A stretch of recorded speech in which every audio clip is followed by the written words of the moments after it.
আসসালামু আলাইকুম। শুরু করছি নগদ জনপদের খবর, সাথে আছি আমি আল আভি জাহান। এখনকার এই সংবাদ আয়োজন একই সঙ্গে চ্যানেল আই এর ইউটিউব চ্যানেলে এবং চ্যানেল আই এর ওটিটি প্ল্যাটফর্ম আই স্ক্রিনে লাইভ স্ট্রিম হচ্ছে। তীব্র দাবদাহে বিপর্যস্ত জনজীবন। গরমের কারণে 5 জেলায় সোমবার মাধ্যমিক স্তরের শিক্ষা কার্যক্রম বন্ধ রাখার সরকারি সিদ্ধান্ত থাকলেও অনেক স্কুলই সময় মতো নোটিশ দিতে না পারায় শিক্ষার্থীরা প্রতিষ্ঠানে গিয়ে ফিরে আসে।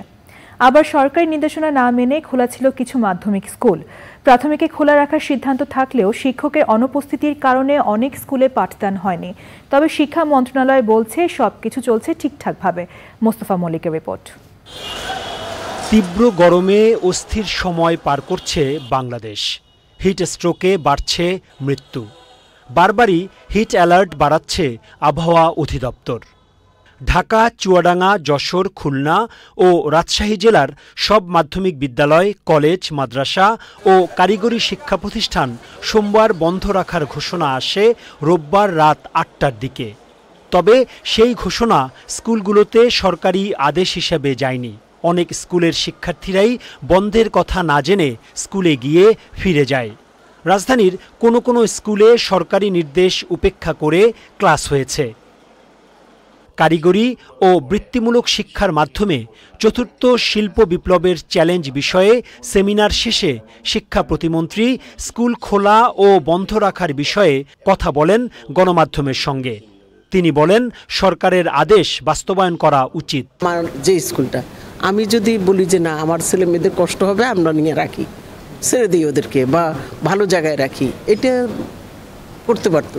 এটা মানবিক মানুষ হিসেবে সবাই করবে। ঢাকার তেজগাঁও শিল্পাঞ্চল আদর্শ সরকারি প্রাথমিক বিদ্যালয়টি ৮ম শ্রেণী পর্যন্ত। ৬ষ্ঠ থেকে ৮ম শ্রেণী মাধ্যমিক স্তর হলেও এই বিদ্যালয়টি সরকারি প্রাথমিক বিদ্যালয় হওয়ায় খোলা ছিল। শিক্ষার্থীরা বলছেন, তীব্র গরমে ভালো নেই তারা। প্রচন্ড গরম। আচ্ছা, ঠান্ডা। এটা কি পানি? হ্যাঁ, পানি। একেবারে বরফ সহ নিয়ে এসছো দেখি। আসলে গরম তো গলা শুকিয়ে যায়, এর জন্য একটু পরপর পানি খাওয়া লাগে।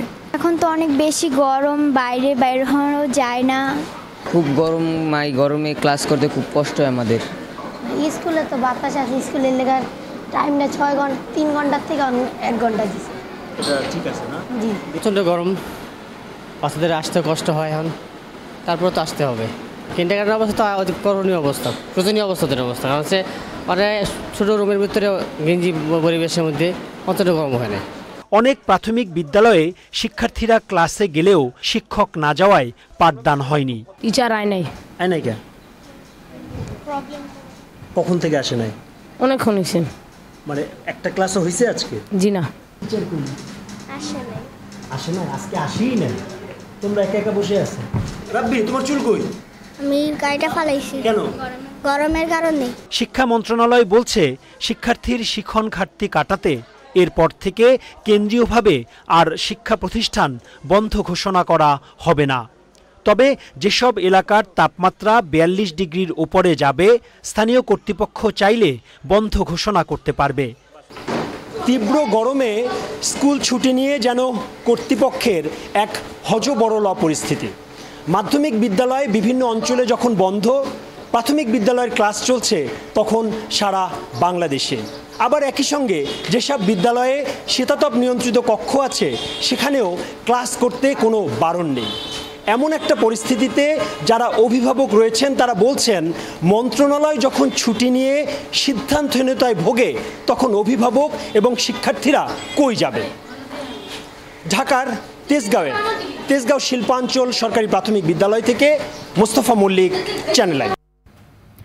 যুক্তরাষ্ট্রের নিউ ইয়র্কের বাফেলোতে গুলিতে 2 প্রবাসী বাংলাদেশি নিহতের ঘটনায় সিলেট ও কুমিল্লায় তাদের পরিবারে চলছে শোক।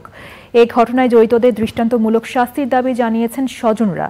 মরদেহ দেশে আনার বিষয়ে পরে সিদ্ধান্ত নেবে পরিবার। বিস্তারিত জাকিয়া আক্তারের রিপোর্টে।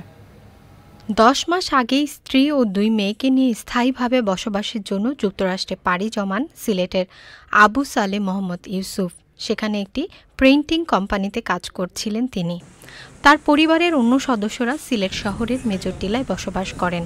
ইউসুফের মৃত্যুর খবরে মেজর টিলার বাসায় ভিড় করেন আত্মীয় স্বজনরা। পারিবারিকভাবে আমরা খুবই মর্মাহত।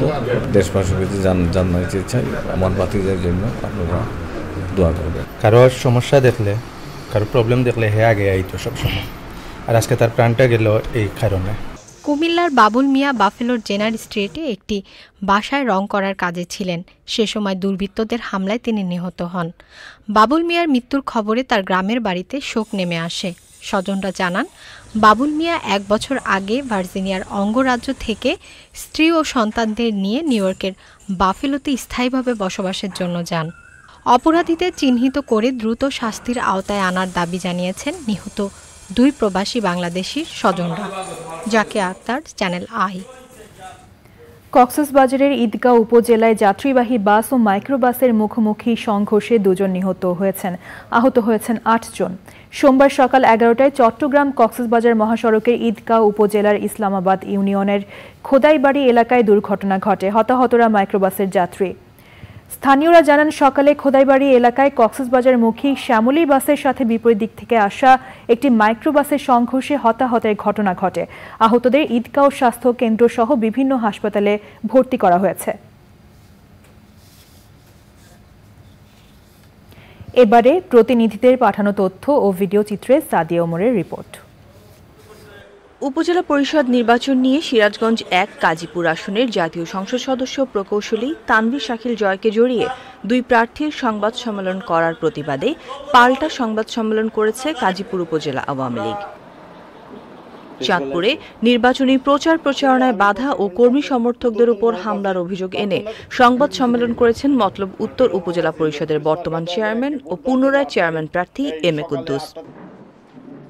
ষষ্ঠ উপজেলা পরিষদ নির্বাচন উপলক্ষে নরসিংদীর মনোহরদীতে সাংবাদিকদের সাথে মতবিনিময় সভা করেছেন উপজেলা চেয়ারম্যান পদপ্রার্থী ও উপজেলা আওয়ামী লীগের সভাপতি অ্যাডভোকেট মোহাম্মদ ফজলুল হক।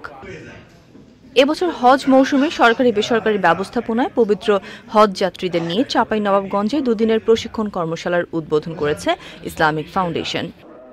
স্মার্ট বাংলাদেশ বিনির্মাণে কারিগরি শিক্ষার গুরুত্ব ও করণীয় বিষয়ক সেমিনার হয়েছে ময়মনসিংহে। সভাপতিত্ব করেন ময়মনসিংহ পলিটেকনিক ইনস্টিটিউটের অধ্যক্ষ মোহাম্মদ শওকত আলী। শেরপুরের ঝিনাইগাতীতে ভোট গ্রহণকারী কর্মকর্তাদের সাথে মতবিনিময় সভা করেছেন নির্বাচন কমিশন ও প্রশাসন। ময়মনসিংহ পলিটেকনিক ইনস্টিটিউটে র্যালি ও আলোচনা সভার মধ্য দিয়ে কারিগরি ও বৃত্তিমূলক শিক্ষা সপ্তাহ শুরু হয়েছে। উদ্বোধন করেন জেলা প্রশাসক দিদারে আলম মোহাম্মদ মাকসুদ চৌধুরী। ঝিনাইদহ জেলা শিল্পকলা একাডেমিতে পেশাজীবী গাড়ি চালকদের দক্ষতা ও সচেতনতা বৃদ্ধিমূলক প্রশিক্ষণ কর্মশালা করেছে বাংলাদেশ সড়ক পরিবহন কর্তৃপক্ষ। সাভারের পক্ষাঘাতগ্রস্তদের পুনর্বাসন কেন্দ্র সিআরপি পরিদর্শন করে ক্রীড়া সামগ্রী বিতরণ করেছেন যুব ও ক্রীড়ামন্ত্রী নাজমুল হাসান পাপন। বর্ণাঢ্য র্যালি, আলোচনা সভা সহ বিভিন্ন কর্মসূচির মধ্য দিয়ে কক্সবাজারে জাতীয় পেশাগত স্বাস্থ্য ও সেফটি দিবস পালিত হয়েছে। জেলা প্রশাসক মোহাম্মদ শাহিন ইমরান ও অতিরিক্ত জেলা প্রশাসক বিভীষণ কান্তি দে র্যালির নেতৃত্ব দেন। রিক্সা, পেইন্টিং, ভাস্কর্য, ক্যালিগ্রাফি সহ 400 শিল্পকর্ম নিয়ে কুমিল্লায় শুরু হয়েছে 10 দিনের চারুশিল্প প্রদর্শনী। প্রদর্শনীটি উদ্বোধন করেন জাতীয় পুরস্কারপ্রাপ্ত বরেণ্য শিল্পী উত্তম গুহ। বাংলাদেশের বিভিন্ন জেলার 82 জন ও কুমিল্লার 110 জন শিশু শিল্পী নানান শিল্পকর্ম স্থান পেয়েছে এই প্রদর্শনীতে। Sadia Omar, channel I. এই ছিল নগদ জনপদের খবর। সবাইকে ধন্যবাদ।